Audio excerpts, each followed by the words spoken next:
I had two goals when I met Bruce, and he asked me what I wanted, and I said, well, I'd like to earn a decent living, and I'd like to have a cat. Come on, guys. Okay, grab him now.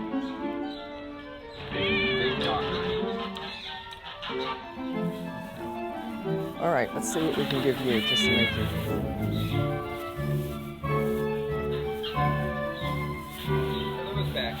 Good.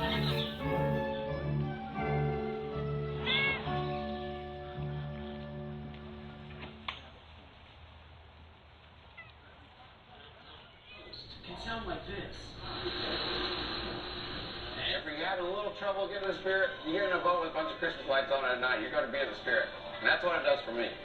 And it lights me up. That's Florida on the tank. So Terry and I have been married 37 years. It'll be 38 years in February. And it's been a very wonderful adventure at least for me. And I think Terry would agree, at least initially. Definitely. We had a very romantic first year where we bought a little house on the Gulf of Mexico. And at the same time, what were we doing? We had 150 crab traps. We were crabbing for stone crabs. And blue crabs. No. Well, every now and then we get a blue crab. It was great fun because I would be driving the boat and she was in charge of bringing the traps up. And I would help her empty the trap, and then she would chase the crabs around the boat. and the blue crabs would go, and she didn't like chasing the blue crabs. It was all activity that, from my perspective, looking back on it now, I really wouldn't even consider now. You wouldn't do it again?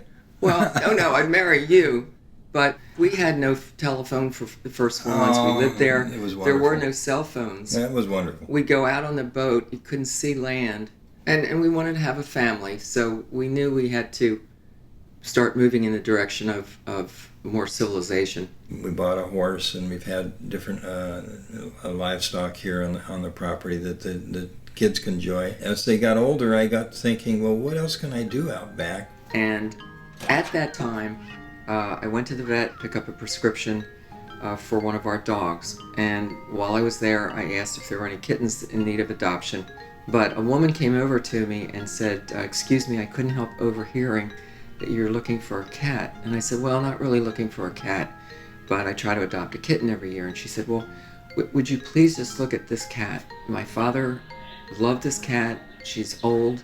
I can't keep her. I'm in a no-pet condominium. I just feel terrible about it, but would you just look at her?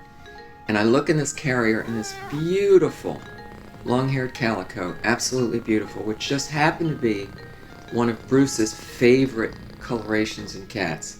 So of course I took the cat and brought her home and suggested to Bruce that next time he better go to the vet and pick up his own prescriptions. That's right. And that was really the beginning of the concept of Cat's Cradle as a facility specifically designed to care for older cats who had no place to go. And through that process, we found that the cats had a problem and their humans had a bigger problem because they were in situations where they literally could not continue to care for their pets due to health, or going to a nursing home, or through death where the children of the people could not manage the pets for one reason or another. So the next phase was Bruce's idea was that he wanted to create an area that the cats would enjoy.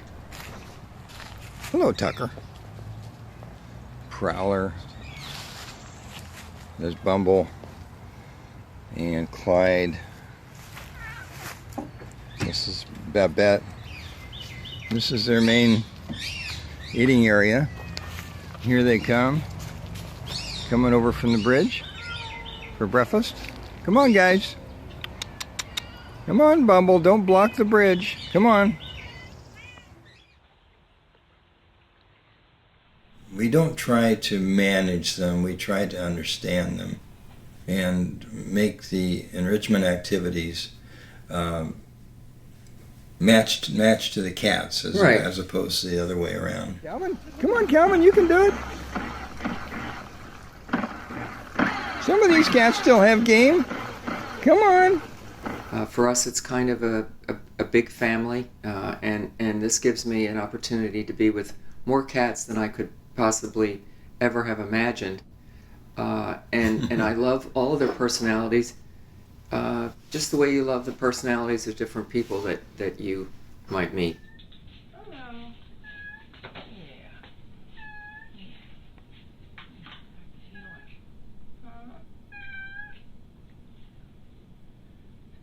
We'll start. So that we can be responsible for the continuum of this wonderful, beloved pet, which we have also come to love over the time that we've had the cat. We have begun the establishment of the Butterfly Memorial Garden, where the ashes of any of our elder cats will be sprinkled. And it's not ready yet for that, but within the next 6 months we'll have plantings here that will attract butterflies. And when we're out in the greenhouse, of course, we'll be thinking about the cats.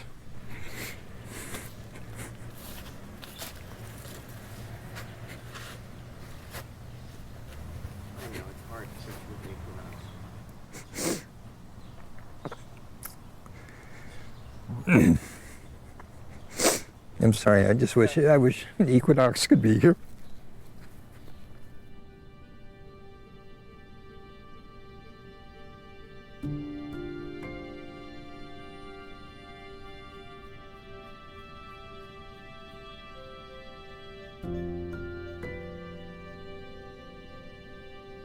The end of life for our cats is always difficult.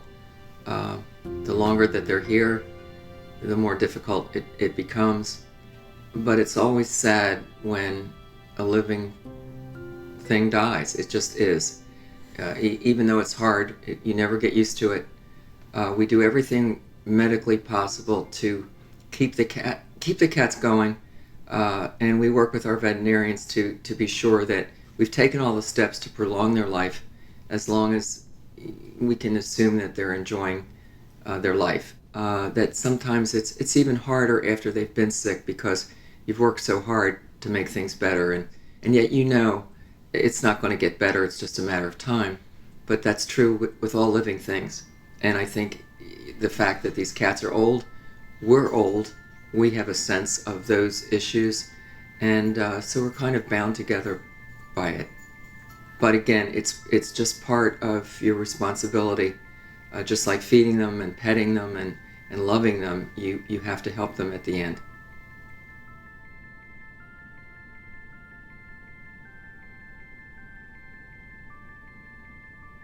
Many times when these cats come, they come with different neuroses that they've developed where they were before, maybe because they were threatened by dogs or whatever it might have been.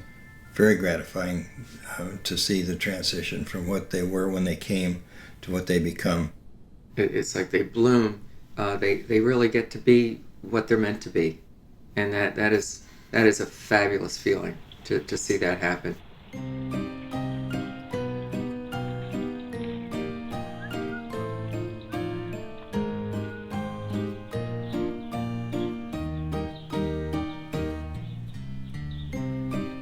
We recognize that these cats have seen Christmas trees before, very likely, with their former owners, and there's nothing new about a Christmas tree to a cat. So in terms of maybe bringing a little bit of their prior existence back into the present.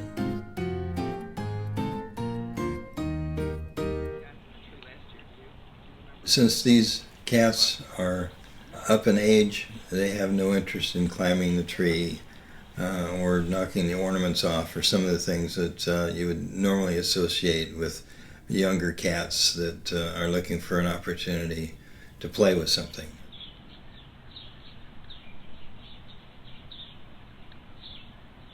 I can answer that.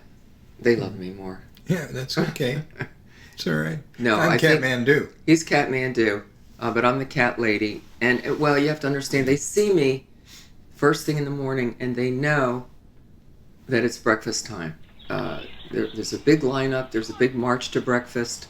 There's the loading of the bowls. There's the distribution. It's a dance that we do. It's like Christmas morning. Every time I go out there, it's to a round of applause, because I'm there, and I talk to them, and they're my friends, they're my companions and family, and it's fun. It doesn't feel like work. It feels like fun because it's time to go out to Cat Town, and other people say to us, "Well, you can never go anywhere. You can't stay overnight." We don't want to. This is what we want, and there's nothing more important to me, other than my children and grandson and Bruce, than taking care of our cats. I find that we're not sitting around waiting for someone to call, or we love to see our children, but they have their own lives, and they have the comfort of knowing that we have something that we love to do. So I would say that the cats give us as much as we ever give them, for sure.